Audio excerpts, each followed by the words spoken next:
Hi everybody, this is Katie. Welcome to episode 3 of Ancient Japanese Gardens. I have been busy at work on my island and I can't wait to show you the progress I've made and talk a little bit about what we're going to work on today. For starters, I am going to run down here to the entrance and show you what I've put together. I really like the way this area is coming together with all of the really pretty red and pinks mixed in and around with the beautiful natural colors. And I'm just going to walk a little bit through the area. We put the buildings in place last time. I showed you a little bit of how I mapped out the pathing for this type of a space, and I thought it would be really great if I went ahead and put some of the decorations in place for the basic area. But there's not a lot that's done. That's it. You've seen everything that's in place, and I'm ready for the next step. So I thought today would be a good time to jump in and share with you a little bit more about where I'm going to be doing some water terraforming and water elements. I want to put a little pond over here, probably with a waterfall coming down, maybe, perhaps, we'll see, and a big pond over here with definitely a nice elaborate waterfall. And I want to be able to see that waterfall from this spot right here. So we've got a little bit of measuring to do. I'm going to go ahead and get started in the work, and I'll explain what I'm doing as we go. The first thing I decided to do was put down the path leading out to the lake where I was going to put the lake together, and I wanted to do a blossom lantern path. One of the items that we have in the game, these new little lanterns that you can hold, are not technically available yet, but I was able to find them on a treasure island. I've started going to treasure islands now and again just because it makes redesigning the island so convenient. If that's not something you wanted to do, then don't worry about these lanterns yet. Just pretend like they're not there. But for now, I wanted to line up all the lanterns on this path. So you can see I'm just going back and forth with the blossom viewing lanterns, and then a stone with the little handheld lantern on top, back and forth all the way until the end. I finished the other side of the path and just wanted to stop and walk through it in regular time and show you guys how it came out because I really love it. All right, with that little bit of decoration out of the way, it's time to get down to business. I'm trying to figure out where the land needs to go so that I can bring it up for the waterfall to go over the top of this lake that I'm creating. I want to be able to see it from the main path area, so I'm building up just a little bit, only kind of the basic is what is required here so that I can put a waterfall in place. And I don't need a ton of space, I just barely need enough room for a waterfall. And I was thinking I could do it with one block, which you can't, so I had to go back. You'd think that it's something that I would have remembered after playing this game for so long, but no, in fact, you have to have a block around. Okay, sometimes I forget things and it astounds me. So I had to put a little bit more space in to make sure that I could get the test waterfall in place, which, just in case you're curious, requires 2 blocks to do. So with the 2 blocks in place, I'm back up to the top here and I put a little water in place. I don't need to really worry about forming the waterfall yet. I just need to see whether or not I can see it from the main area. So there you can see I'm down and I'm tilting up and kind of looking at the view. And it works, it's the right amount of space. So now it's time to get down to the business of sculpting the rest of the land. I have a lot of land that I need to bring up into place before I can get the waterfall, and I want to be able to put the lake together. There are a lot of really cool tricks to building a pond or a lake shape, and I want to talk a little bit about some of those tricks that I use. The first trick is to create a single land barrier without filling in all the rest of the land. Basically, I'm outlining the shape. I'm trying to create a little bit of a valley for the lake. So instead of doing an entire lift all the land up, I literally am just doing 1 block wide so that I know where that edge is and I can kind of see what it's going to look like.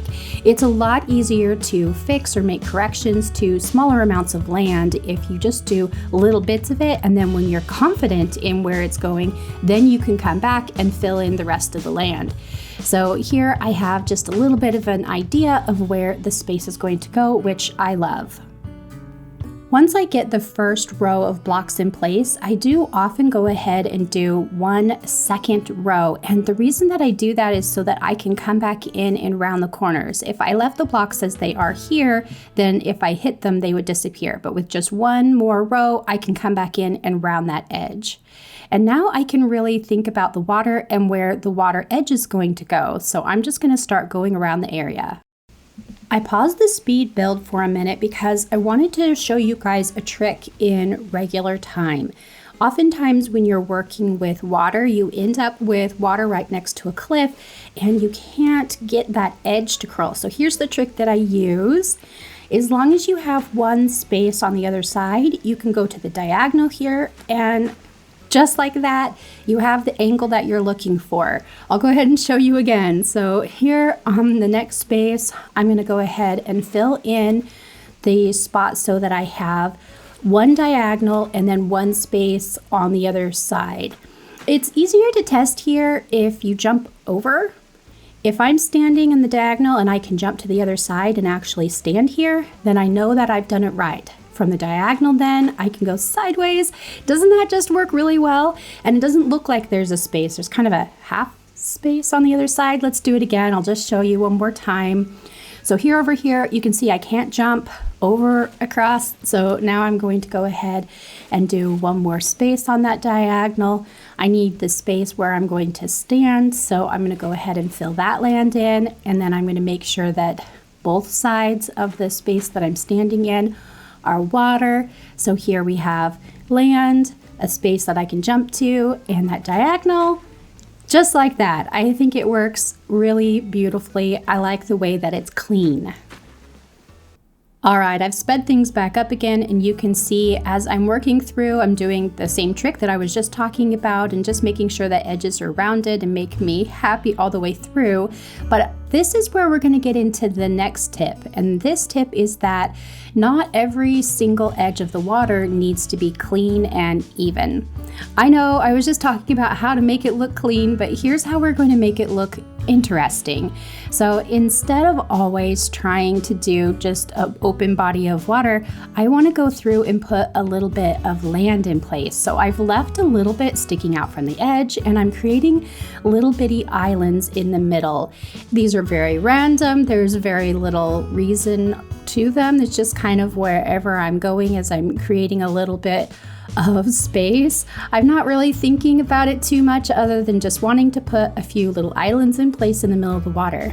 This goes a long way for my eye at making a body of water actually look larger. And I think it's because when you have very large lakes, they do have little bits of land here and there, tiny little islands and kind of areas where the land is just a little higher and pokes through the water. So it makes it look a little bit more realistic and much more dynamic. The fun part about putting the little islands in place is that it also gives you extra space to decorate, which is a really good thing when we want to put a little bit of extra greenery or bushes and flowers into place in the water to make it look really beautiful and come to life. So definitely if you're looking to add a little character into your water and it's a large enough body of water, think about adding in some extra spaces of land. My favorite pond shape really utilizes putting two just squares together. So I've created a custom design here with the light blue and the dark blue where I just have them standing next to each other but one block separate. And this is just a really easy, simple way of thinking about how you're going to do just a basic pond without having to think too much about how it's going to go. Now, obviously you wouldn't put that pattern down, but I'm just going to go ahead and put the water in place everywhere that I have this design on the ground, and then we can come back in after that and round out the edges or touch it up or make it look a little bit more interesting. With those 2 squares all put into water, you can see here I've got a couple of simple edges, so I'm just going to come into these inside corners here and round them out. And I know that I have enough space to make me happy for the pond, but now I have this really sharp edge on the corner, and so that's where I'm going to start playing with it a little bit. You can fill the edge in and around the corner out like that to make it just sort of a little bit softer, and because I have that square, I know that I have enough space to do that on each edge, so that's what I'm going to do on that side. Or I can make it a little bit larger and go about it a different ways. So here I'm going to add a little bit of a space to that side and go ahead and make almost an entire new square down here, because I want to go ahead and make this bottom a little bit larger. So it's kind of as if I was doing a 4x4 square instead of the 3x3 squares that I did before. Once I'm done, of course you can change and manipulate it, but the best part is that you really are creating a pond that looks natural. Anytime that you do it, you don't want it to be too straightforward, you don't want it to be too odd, just somewhere in between. So there you can see by adding in a little extra, I've got a pond, and I'm really happy with the shape and the way that it fits in the space. I'm back over here to my lake. You can see I brought up the cliff on the full 2nd and 3rd levels, so I can see a little bit more about where the edge is going to be. I've already got a couple waterfalls in place. That those were kind of the example waterfalls, but I don't hate them. I kind of like where they are at the moment. I do need to add to the waterfall, and this is going to be kind of the most important and also my last tip when dealing with water. If you have a waterfall on your island, it's really beautiful if you can create single flow waterfalls in addition. So that one has 2. Here we have a 2-space waterfall, and I'm just going to come over here and do, one of these days I'll learn. I'm going to do a single waterfall, and then I'm going to skip a space, and I'm going to create another single waterfall. And what this gives you is space in the middle where you can put down a custom pattern such as a rock, and it really looks like the water is flowing around the rocks on the space. Of course, this will continue and come back out a little bit further, but I love going entirely around that spot, the little single spot that the water goes around. It just makes me happy. So it's probably my favorite tip of the day. I'm going to go ahead and take both of these little waterfalls, and I'm going to let them flow fully down into the bottom here. And let's see, do we want to go ahead and leave 2 little single ones? Wonder how that's looking. I'm gonna have to run down and check, because sometimes it just looks completely different from where you are to where it is that you're going to view it. And I'm not gonna be up here looking at the waterfall very often. I'm almost always going to be looking at the waterfall from this little area, the little viewing area that I've created below. And so that's definitely where I'm going to stop and look at the waterfall. It's important to do that as you're building. I actually think that looks pretty good, but maybe, I don't know, it's just not quite there with the 3. I feel like it just needs a little bit more thickness on the bottom. So I am gonna go ahead and fill that last space in, and then we'll kind of give it a look and see if it looks good. If you get to this point and you're like, yes, that looks good and I love the way that it is, then great, you're good to go. I'm gonna go ahead and fill that bottom one in, kind of as if it goes around the rock on one side, but I don't know, maybe not this side. So here, I'm gonna grab my water tool, and I'm gonna have to fill in one of these here real quick, just so that I have room, and repeat. I don't know. Okay, here, even just from here, and I know I just said to go down and check from where you're looking, but I don't even need to do that. I can tell I don't like it. I liked the smaller ones better. I changed my mind. I get to. I'm the one who is designing at the moment. So I'm definitely going to come over here and add another rock in the middle. I just love the way that the small waterfalls look. What do you guys think? Do you like big waterfalls, or do you like the small little waterfalls? Because that small little waterfall just has kind of a cuteness to it. But because I know what it looks like already on the other side, I'm wondering if I don't need to add a little bit of something else in someplace else, right? Like that wasn't enough. I've spent an embarrassing amount of time down here staring at the area trying to decide what might work, and I had an idea. I think that perhaps if I make one of the little waterfalls that has just a single space into two, that'll help with the balance problem that my eye is creating. Now, I could be wrong, but I've been staring at it for a little while, so that is what I'm going to give a try. So on this one here, I'm going to go ahead and make this side into a 2-wide waterfall, and then climb up to the top and make the top part match. And we're gonna see if that fixes my problem. Okay, cross your fingers, everybody, that my brain decides that this is what I want. I don't know if you guys ever do that. You hope that your brain cooperates. Aesthetics are hard, right? It can be difficult to find what it is you want if you don't know what you want. So let's give it a try. Oh, that did it, you guys. All right, that is definitely what I needed. I needed the other one to be 2 so that it was just a little bit richer down here by the water. All right, I'm gonna spend a little time putting some decorations in place, and then I'll show you the final build.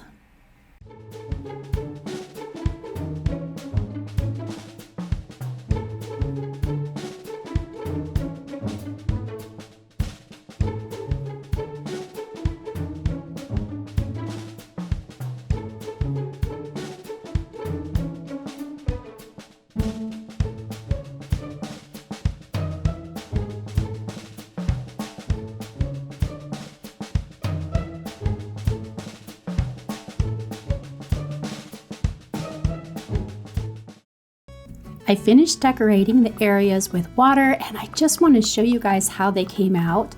You can see here with the pond, just really sweet and simple. And I did decide not to go with a waterfall over here because we had so many different waterfalls in the other area. So we'll walk through. I love the way that this little lantern walk came out. And look at this beautiful pond. I think that it looks beautiful and grand and kind of naturey and sweeping, and it really just is exactly what I was looking for by the time now that we finished it. I hope that you guys found something useful here today and that you continue creating in this game. Until next time, have the best Animal Crossing day.